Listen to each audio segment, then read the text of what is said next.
Welcome to Secrets True Crime, the disappearance of Jessica Hamby. I am your host, Amber Sitton. What is done in darkness will eventually come to light. That is the purpose of this podcast, to shine light on the disappearance of Jessica Hamby. Listener discretion is advised. The subject matter may involve violence, sexual content, murder, and adult themes. This episode does contain foul language. It is not suitable for younger listeners. This is episode 13 of season 3 of a serialized podcast, and the episodes are designed to be listened to in order.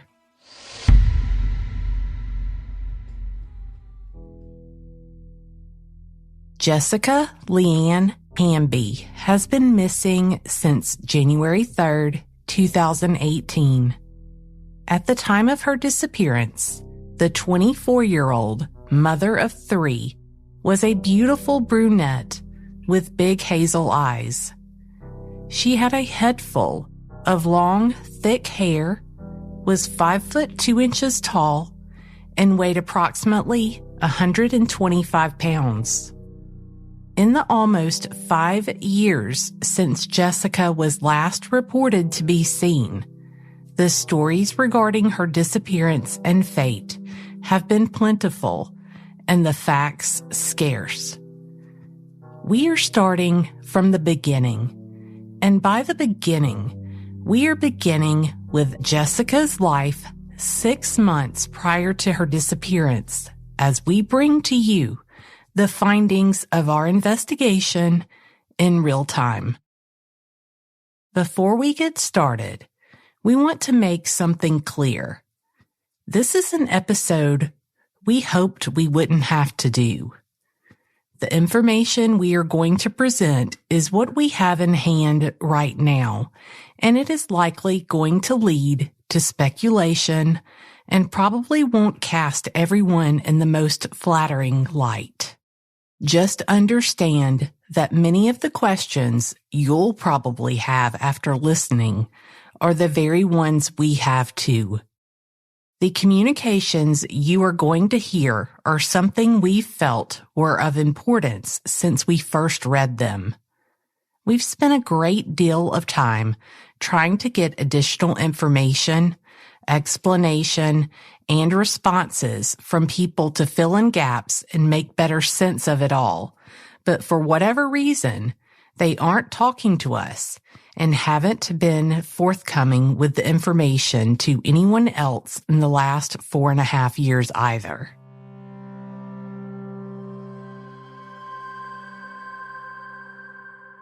On January 13th, 2018, Jessica's mom, Lynn, reported Jessica as missing to the Haleyville Police Department. On January 15th, the Marion County Sheriff's Office made a missing persons post for Jessica on Facebook. That wasn't the first social media post about Jessica. Lynn had posted that she was missing as early as January 12th, but the Sheriff's Office post got a lot more exposure. Early on the morning of the 16th, that post was shared by a man named Stewart Cleveland. Shortly after 1 p.m. that day, Stewart began to message some of his Facebook friends.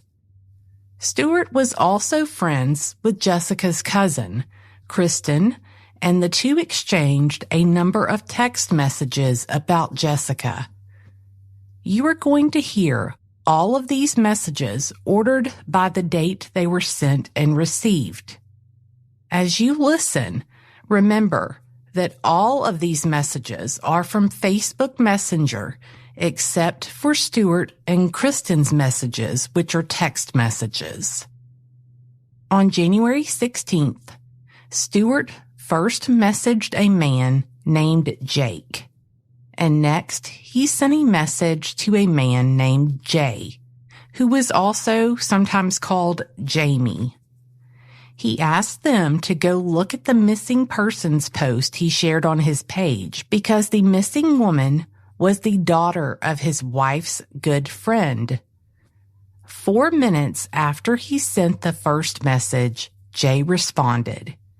He asked Stewart if he meant Jessica. Stewart said yes, and Jay said, "LOL, man, she is caught up in some shit with one of my partner's family dying, and I have nothing for her. That's real talk. Friend or no friend, she's trouble and trifling, bro.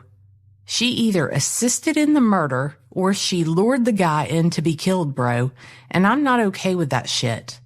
I just messaged my partner too and let him know." Actually, Jay said a little more than that, but the names he called her are quite offensive, and I won't repeat it. I want to pause here briefly and reiterate this point because there have been questions and comments during this season by some indicating that we have been chasing rabbits or otherwise wasting time working on the death of Jeremy Abbott alongside Jessica Hamby's case. I think we've laid out many of the reasons we believe what happened to Jessica is likely linked to Jeremy's death. So much of the content of Jessica's and even others' Facebook messages suggest it, and we've shared that Jessica's dad believed that from the beginning. In the back of my mind, I was always thinking, how is it not related to Jeremy Abbott's death and what happened in Haleville? I just couldn't wrap my head around, because that's the biggest motive in the world. I mean, she gave away information that people didn't want her to give away as to the location of Jeremy and where he was at. Stewart's messages are the messages of a man just 2 days after the missing report was filed, who knew both Jessica and Lynn and wanted to help find her. Everything we see in his messages would lead us to believe that his intentions at that time were honest and pure. He and Jay were friends on Facebook, but did not appear to be friends in real life. Jay told him Jessica was connected in some way to the murder of one of his friend's family members and indicated that he wasn't going to help. Jay refers to the murder victim being family of his partner. Who is this partner? And could he be talking about the death of Jeremy Abbott? Within 12 minutes after his exchange with Jay, Stewart sent another message to Jake. The message said, "Never mind." Stewart then messaged 2 more men that he considered to be good friends of his. He said, "Call me ASAP 911. By 1:40 p.m., the activity on Stewart's Messenger account went quiet and stayed that way for the next 2 hours. We do not have Stewart's phone records, so we cannot say what he was or wasn't doing on his phone. A few minutes before 4 p.m., he sent his phone number to one of the other men he'd urgently asked to call him earlier, and we will refer to this man as BL. Stewart's messenger activity stopped until 8:11 p.m. when he sent BL a message that said, "It was neither, but kind of both. Going after her at daylight. Something happens, help Dawn and shit, but I'm pretty sure this will work out. Turns out it's my bro's nephew, and it's just all fucking insane." At 8:17 p.m., Stewart began to send a photo of Jay to 7 different men.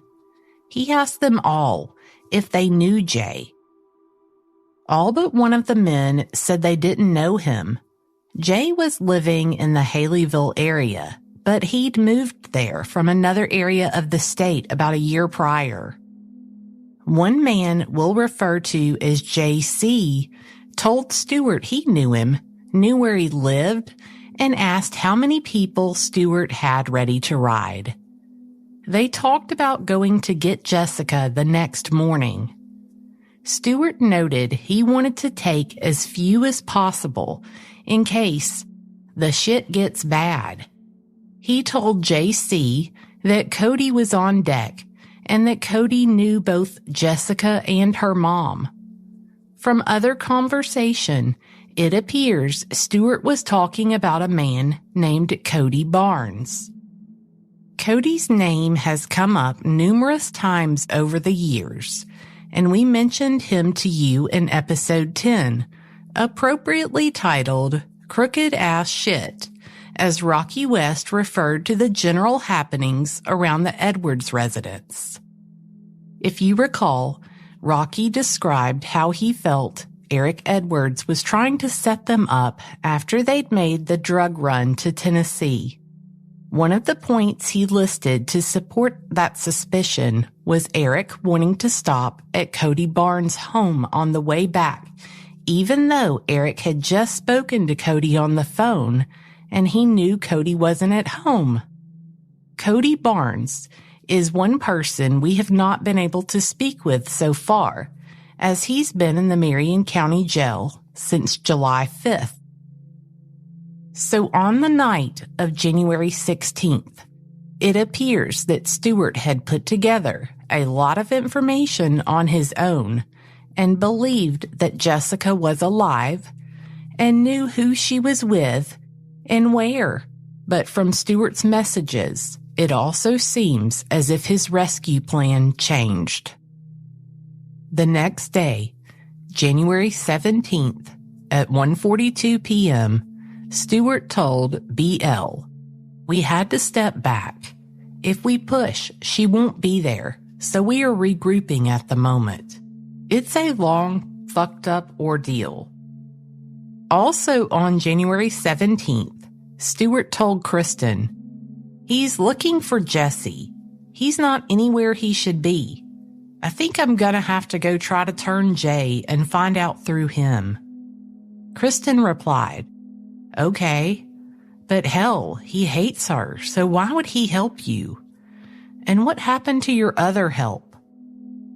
While we can't say for certain who was looking for Jesse, from the context of the conversations, it appears that JC was the one. Stewart told Kristen, "This is a twisted-ass situation. I'm doing what I can, but the guy that hates her sure does love his family. I don't want to talk on here. I'll explain all of it when I see you. I just know if we rush, we won't never bring her home. And I know for certain she was alive yesterday." Kristen asked him if someone had laid eyes on Jessica and what kind of condition she was in. Stewart said, "No, we've not seen her. Just know she is, between what I've heard and what Jesse's uncles heard. We just know." Stewart gave Kristen a better detailed explanation of who Jesse's uncle was. He said he was Jesse's mother's brother and had to go pick him up the next day so they could go check out some places his family had that not many people knew about where they might be hiding Jessica. I'm sure most of you already suspect this, and I can confirm that Stewart was referring to Jesse Abbott, and his friend, who is Jesse's uncle, is a relative of Jesse's mom, Tina Medina. On January 18th, at 4:36 p.m., Stewart messaged one of his other contacts again. The message said, "Holy shit, it was all a bullshit setup. I got everyone out before the shit hit the fan, though." He also told the man that it looked like a swing at organized crime. The guy asked if the Popo were involved in that organized crime, and Stewart replied, "I don't know for sure. I just have to tell you, and I don't trust Messenger." If you recall, at the end of the last episode, we began to tell you about the ransom demands that Jessica's mom, Lynn, received through Facebook Messenger from the fake account of a man named Dwayne. Lynn received her first message from this account on January 17th. On the same day, Kristen asked Stewart if he knew a man named Dwayne John, and she sent him a screenshot of the first message sent to Lynn. Those messages said, "Hello, Lynn. You don't have to worry. We got your girl safe here, okay? She's not going to be home for a while." Stewart never replied. 8 hours after receiving those two messages, Lynn replied, "Hey, if you have my daughter, explain some of her tattoos." She then attempted to call him via Messenger, but he did not answer. At just before midnight, a location pin was sent of a wooded, rural area about 5 miles south of Haleyville. And the next message from Dwayne came almost 40 minutes later, just after midnight on January 18th. "Your bitch daughter got a tattoo on her shoulder. Maybe we'll have to strip her to look for more tattoo check. You don't seem to be serious." Lynn said she was serious and asked why she couldn't talk to her daughter.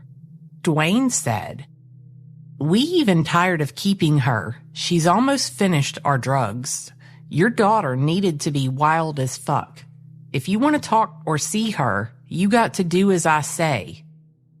Lynn asked again for someone to explain Jessica's tattoos, adding, "So I know it isn't someone who saw it on Facebook and want to be mean." Dwayne said, "I don't waste time on my job, okay? Your daughter is down the basement at the moment. I wish I could be given the opportunity to explore her body." He went on to explain that he works for the boss, and Jessica is the boss's girlfriend, adding, "So you want me killed for checking on boss's girlfriend tattoo? Never." Lynn then asked to hear her daughter, and Dwayne gets angry, telling her no more questions or he will stop the conversation, and that Lynn will have to give him $5,000 to get the next location they'll be on, and not to get the cops involved, or she will never see Jessica again. He tells Lynn that Jessica is alive, and if she pays at least part of the $5,000, he will give her more details and maybe a video of Jessica with his boss. He wanted half of the money to send Lynn pictures and gave her until Friday the 19th to sell her car to come up with the cash, then dropped it to 40%, $2,000, and said he needs it fast so he can leave town once he sends her the pictures.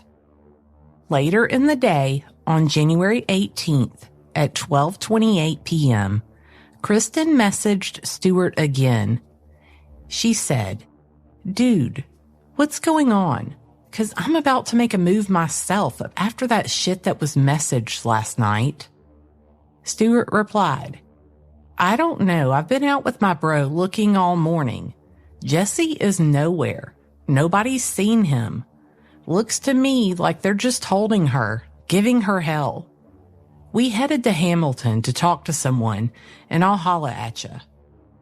Kristen responded, "Kay, 'cause the message said she was down in the basement. I'm not talking out my ass, Stu. I'm for real. I know you're trying, but I'm tired of games." At 3:15 p.m., Kristen sent Stewart another message. It said, "Did Lynn tell you about the money?" Stewart replied, "Nope. Found out from some other people she was sent to the exact place she's at." Kristen answered and said that Lynn sent her location to them. Stewart replied, "I know. I met and talked to them earlier. Seen text she sent 'em. If she knew that much, She should have just told the police, not try to get a bunch of us in a bunch of shit. She gonna wind up getting herself hurt. I know some more fucked up shit about it too. I'll tell you later though. Kristen's message about the location pin is very interesting. She says that Lynn sent Jessica's location to this other group of people that Stewart was talking to. And Stewart says that he saw the messages Lynn sent to them. This caused us to go back and look hard at the location pin, and we found something. Michael spoke with Jessica's mom, Lynn, about this discovery. So let's talk about the location pin. Okay. You know what I'm talking about? I do. That happened the very night that person got in touch with me. So you've got the messages that were going back and forth between Stewart and Kristen, right? I do. So in going through those, at one point, Stewart tells her that he had already seen some of the messages about the money demands. That right there. How did he see them? Well, that's what I want to know. He said he saw them from someone that you sent them to. I never sent those messages out to anybody. He's a liar. If he saw those messages, Mike, it's because he was with whoever was making those demands. Because the only people that had those messages were me, Keith, I think, Shayna. I showed them to Shayna.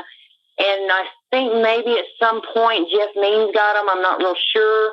But that was something, because I was terrified. FBI, they're telling me, don't show them to nobody, don't talk to nobody, so I didn't show them to anybody. So if Stewart said that, I think I remember reading that, it's because he saw it on that other person's end is the only way he could have seen it, because I didn't send them to anybody.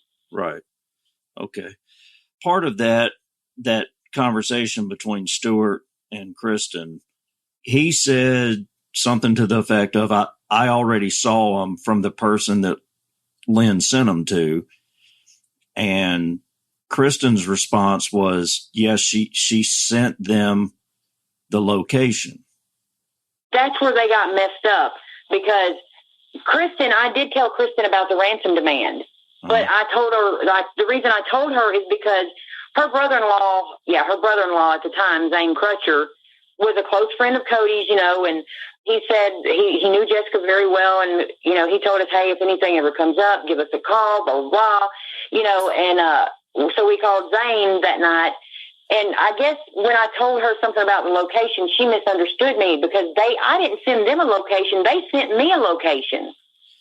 Well, so when I read those messages again between Stewart and Kristen, I went back and looked at the ransom messages, and that location was actually your location.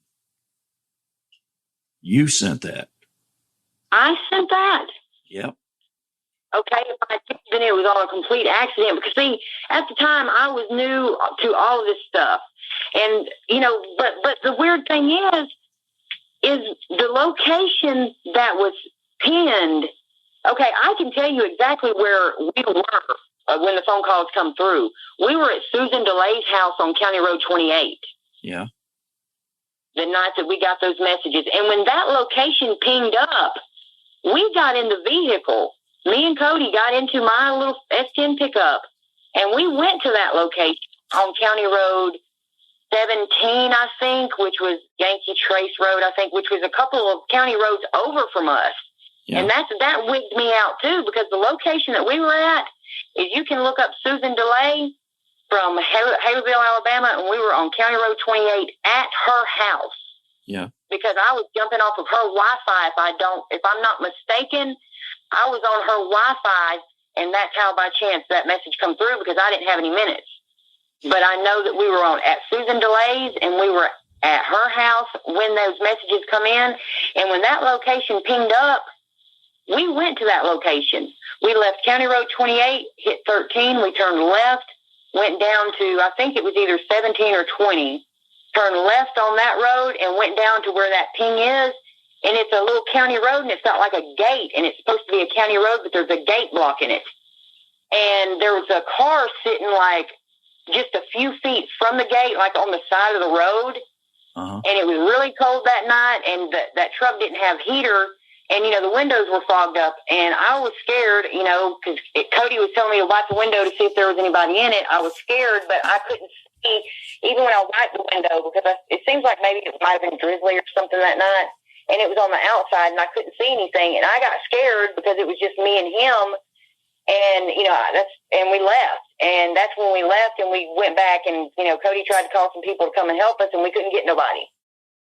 What's your relationship like with Cody now? We do not have a relationship. The reason I ask is we've talked to him. And he gives a little bit of a different story about that. He said that you and Sue had left to go to the liquor store because Sue couldn't drive at night. Yeah, we had prior to that. And that you left your phone with him. No. And so he had your phone and saw that message, that location pin come in. No, because when I got that message, I was in Sue's upstairs, because downstairs is where, we'd go downstairs to smoke, because she didn't smoke upstairs, and we'd go down in the basement. And when that message come through, I vividly remember standing in the dining room upstairs at Sue's, and Cody was downstairs, and my heart just dropped. And I hit those stairs going downstairs to the basement and showed him that. We had went to the liquor store, but we were already back. So knowing that pin was sent from your account, is there anybody that comes to mind that you might have been logged in on someone else's device and they sent that?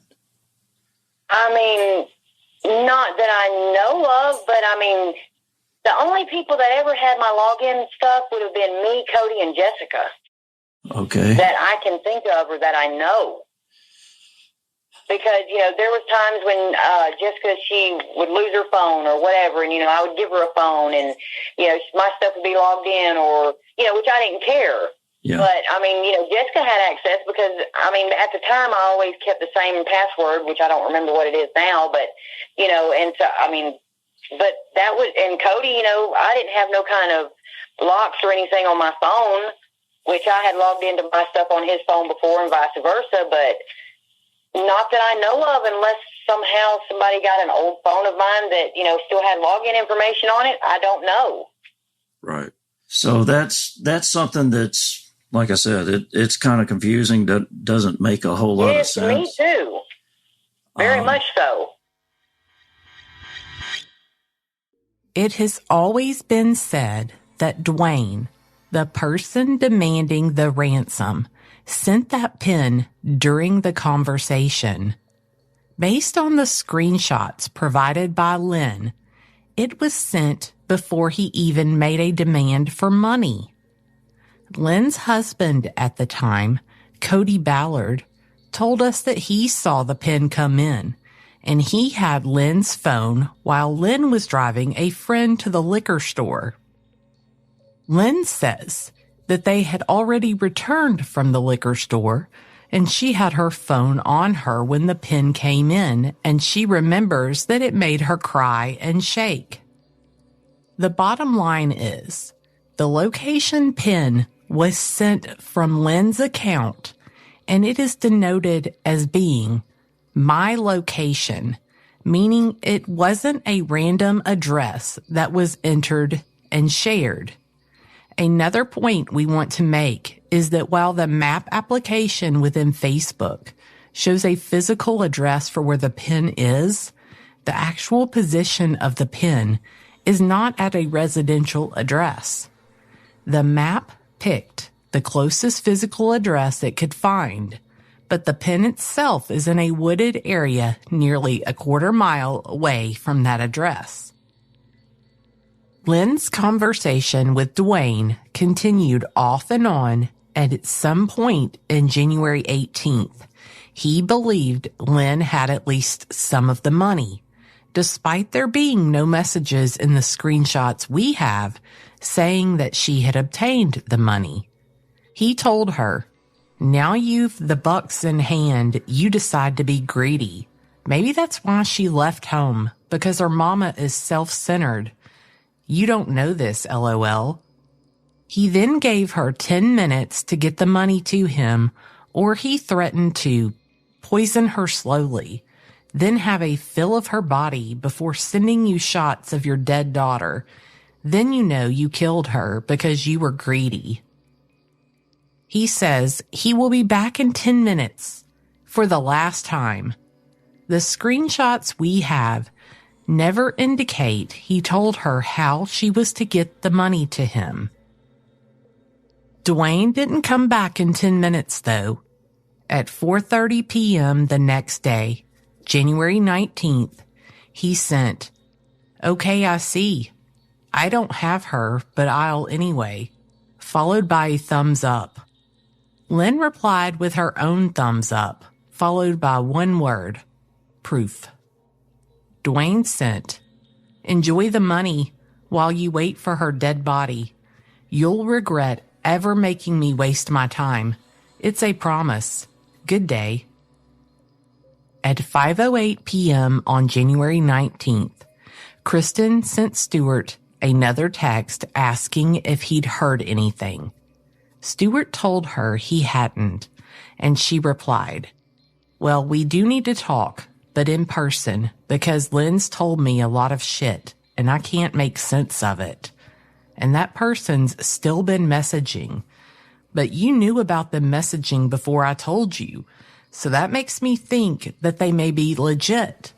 But she's saying they're not." Stewart replied, "Yeah, there is a lot more. She tells 3 different sets of people different stories, and the truth is the most fucked up part of it that nobody knows." Kristen asked him if Jessica was okay, and Stewart said that she was. Kristen asked him if Jessica was choosing to stay away, and he replied, "Kinda."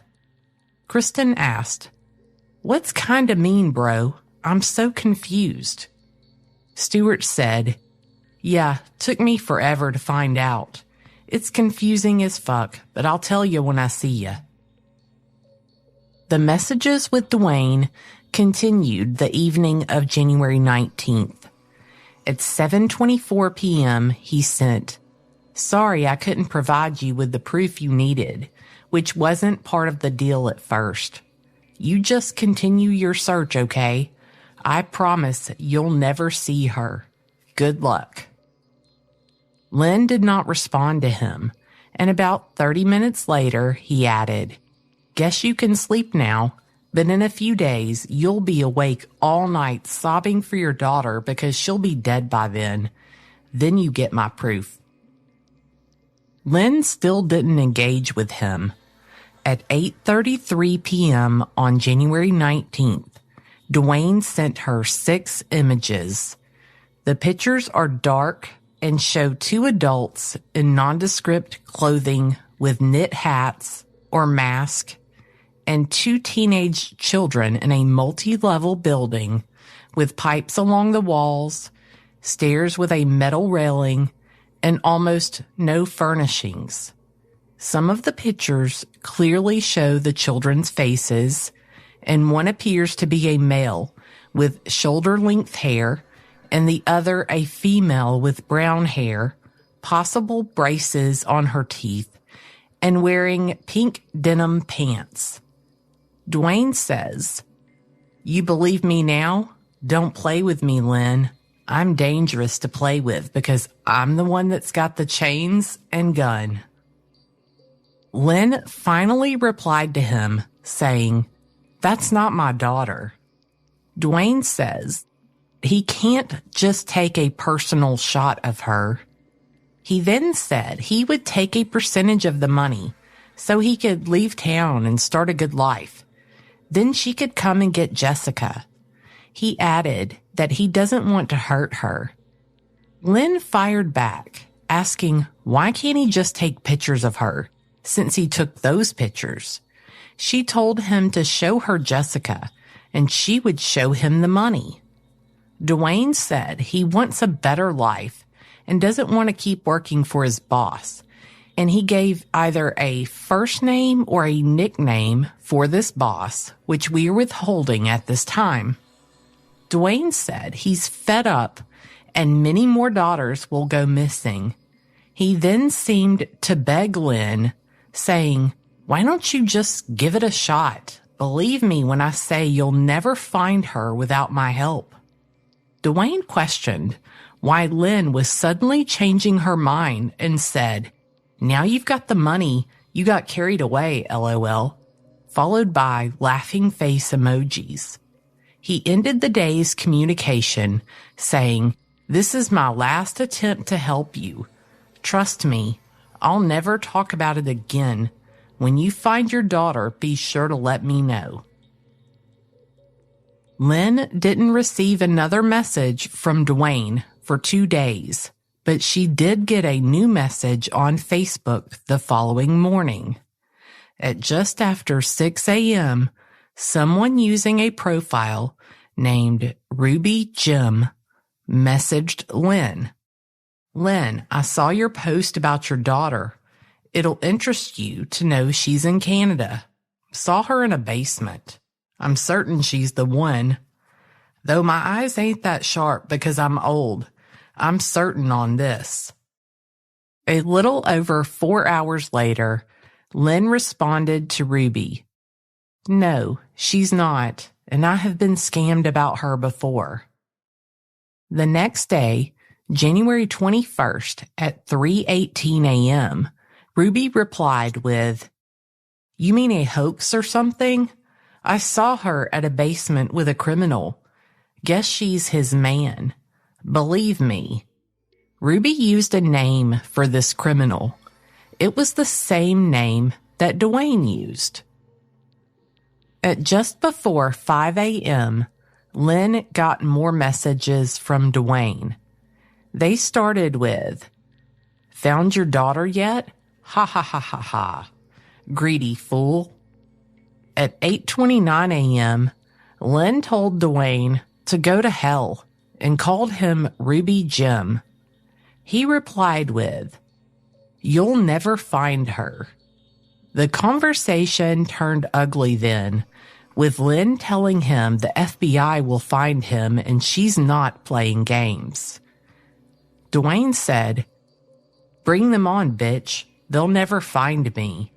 And then he threatened to reap Lynn's head off. He said, "You don't know who you're messing with." Then, "I give you 21 days. Your ass is gonna get burnt." Lynn told him, "I'm not scared of you," and he sent a thumbs up to end the conversation. At nearly the same time, at 8:33 a.m., Lynn wrote back to Ruby Jim saying, "No, I don't believe you." An hour and a half later, Ruby responded with, "Okay." A day or so later, Lynn wrote Ruby Jim again, accusing him of being on Jessica's Facebook account. Ruby responded by asking, "Who's your daughter, bitch?" Lynn reminded him who her daughter is and challenged him to meet her, then tried to call, but there was no answer. So far, Stewart has avoided talking to us or answering questions about what he learned, but his messages indicate that Jessica was still alive and likely being held against her will for 2 weeks after she stopped using her phone or Facebook on the morning of January 3rd. Even more importantly, he seems to have figured out where Jessica was being held, in a basement somewhere. Stewart mentions traveling to both Hamilton and Red Bay in his messages, but our sources indicate this basement was actually somewhere closer to Haleyville. That even coincides with some other information and reported sightings of Jessica after January 3rd. The bells really went off for us when we saw mention of Jesse Abbott in Stewart's messages. Like all of the other information we've presented that point towards Jeremy's death not being a suicide and being what led to Jessica's disappearance, these messages make it clear that, true or not, there were people that believed Jessica's disappearance was linked to Jeremy's death within days of Lynn filing the missing persons report. The ransom messages from Dwayne and Ruby are very curious. The timing of those messages, shortly after the missing person report was filed and Facebook post looking for Jessica started getting around, is a possible indication that those messages were in fact a scam. The context of those messages is similar as well. In a different, more recent missing person case in a nearby North Alabama area, a series of similar messages were received by family from an individual that said he worked for a boss who was holding the victim and he wanted to do the right thing and help the family, but he needed money for his info so he could make an escape to start a better life for himself. That seems to be a common theme. Dwayne did answer Lynn's questions about Jessica's tattoos, but as she told him, his description was too generic to prove he was with her, and what he said could have easily come from looking at Jessica's public photos on Facebook. Something similar happened with the other North Alabama case, where the person making the ransom demand tried to use family names and locations that he had seen on Facebook, without knowing they were outdated and the family no longer lived in that city. The 6 photos that Dwayne sent to Lynn are definitely red flags. A quick reverse image search revealed that those images are from stock video available for purchase on Shutterstock and Pond 5. And you wouldn't even have to buy the full video to send the low-resolution still frames that Dwayne sent to Lynn. When we told Lynn the source of those images, she indicated that she already knew that. Ransom scammers aren't well known for their sophistication, and issues like these aren't uncommon or hard to spot. What we've never heard of, however, is a ransom demand that doesn't have specific instructions for paying the ransom. In fact, the demands we have seen in other cases usually include very specific instructions on how to make the payment, and that is usually provided alongside the amount. In many cases, it seems like the person making the demand has put most of his or her time into figuring out how to get the money rather than how to provide the location or other information that will ensure the victim is recovered safely. So it is very odd to us that Dwayne never mentions how he wants to get the money, not even when he gave Lynn a 10-minute window to get him the money. There was at least one phone call between Dwayne and Lynn, and we aren't certain of the full content of the call, but Lynn did describe what she remembers of it. We also aren't sure we have the entirety of the conversation between Lynn and Dwayne, and in at least one spot, it is clear there are some messages that we didn't get. Lynn also mentioned to Michael that Dwayne required photos of the car that she was going to sell to come up with the money, and none of that is in the screenshots of the conversation that we received. While there are some factors that would lead us to believe that the ransom messages were a scam, there's one single factor that indicates it was very likely not. Stewart claimed he saw those messages from the other side, on the phone of the person Lynn was communicating with. Stewart knew things about the messages that Kristen had not told him. He even told Kristen he met with them. Lynn also felt that the messages were sent by someone local. It seems like that's when I got the phone call, was like from the Ruby Gym, maybe. I'm not real sure on that. But it was just, and because this person was like, they told me, they said, look, and like I said, they had a Spanish accent. They said, we know where the kids are. We know that Keith has the kids, and it's wigging me out. And right after this phone call, I call Keith. But it was like, they knew, but just the way that they said it when they said, Lynn, why do you always have to be so difficult? And it just creeped me out and just went up my spine. Like I said, this person either knew a lot about Jessica or knew a lot about me or knew us, knew both of our, because just the way that they talked, they knew what kind of relationship Jessica and I had, that we were real close, and they knew about, her getting pregnant, and, she wasn't really wild at 15 at all. It's just, she wound up with, but, they said that I should have been a better mom, and it just like, I don't know. Possibly the most unbelievable part is that both the ransom demand and Stewart's effort seemed to stop almost as soon as they started. While Keith had agreed to Lynn that he would pay the $5,000 on the condition that Dwayne offer some proof that he knew where Jessica was, no ransom was ever paid, and no further contact was made with Lynn, at least not that we know of. Stewart's messages on Facebook went back to their normal, routine conversations for a while, and then he was court-ordered to the Franklin County Jail on January 30th, 2018.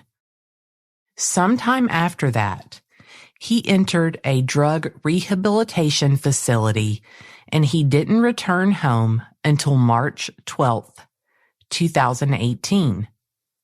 The subject of Jessica came up again only one time on March 13th, 2018.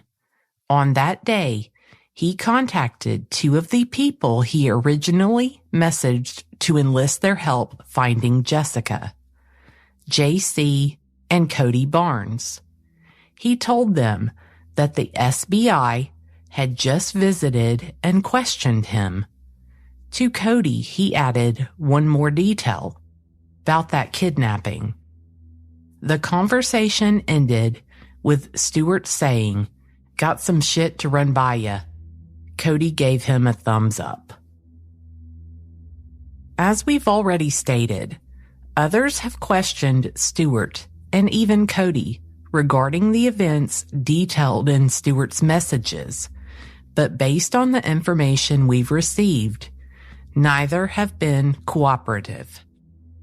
According to others, both men have claimed that revealing who was involved in the kidnapping and likely murder of Jessica Hamby violates their principles.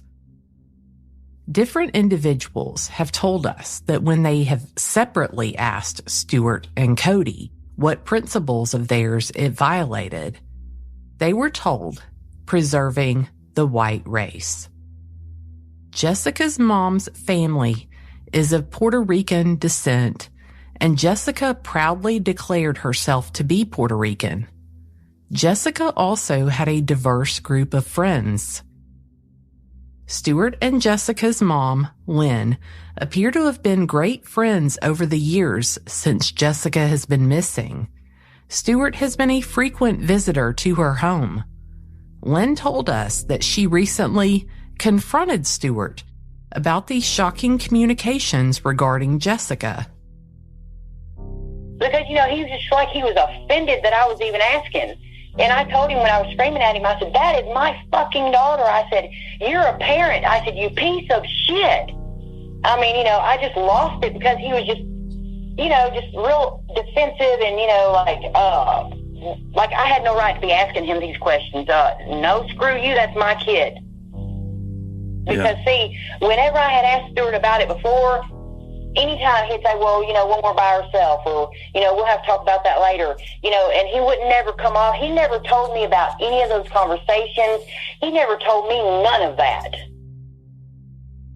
We have received numerous tips, stories, and rumors that whatever happened to Jessica occurred a lot closer to home than most people thought. Many of those stories appear credible and worthy of investigation, and for nearly all of those sources, this will be the first time they've heard these details, and there are more details coming. Join us again for the next episode of Secrets True Crime as we continue to investigate the disappearance of Jessica Hamby and the death of Jeremy Abbott.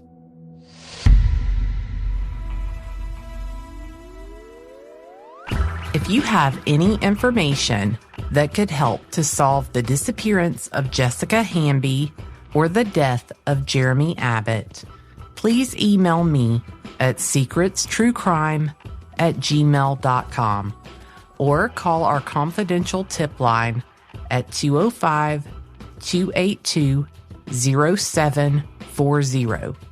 Michael and I will ensure that all information gets to the right place right away. If you are left still wanting even more content, please check us out on Patreon.